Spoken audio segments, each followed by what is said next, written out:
January 2023. Attorney General Garland appoints Special Counsel Robert Hur to investigate President Biden's mishandling of classified documents. About a year later, Special Counsel Hur releases his report.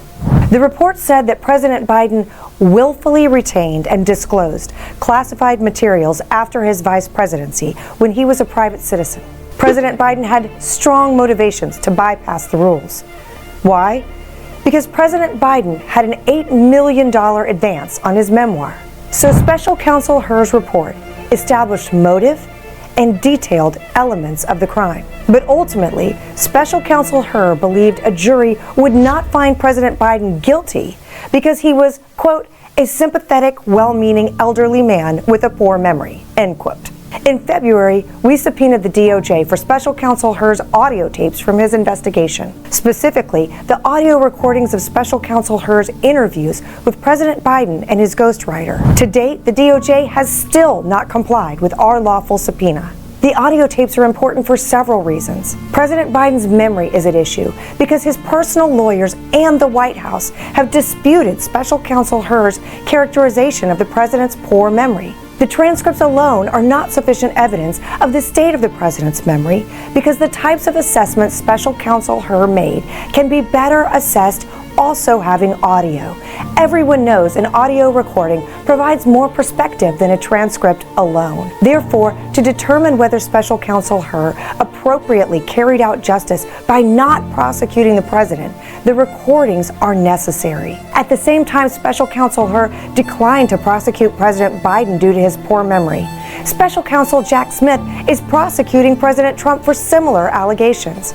To determine whether the DOJ is applying the law fairly and impartially, it's necessary to understand Special Counsel Hur's evaluation of President Biden's memory. The department's refusal to produce the audio recordings amounts to a demand that the committee's trust that the department created and produced interview transcripts are accurate and complete. There's recent evidence, however, of the White House doctoring an official transcript to hide a verbal slip from President Biden and only fixing the transcript after being caught. For example, take when President Biden said, "Imagine what we can do next. 4 more years, pause."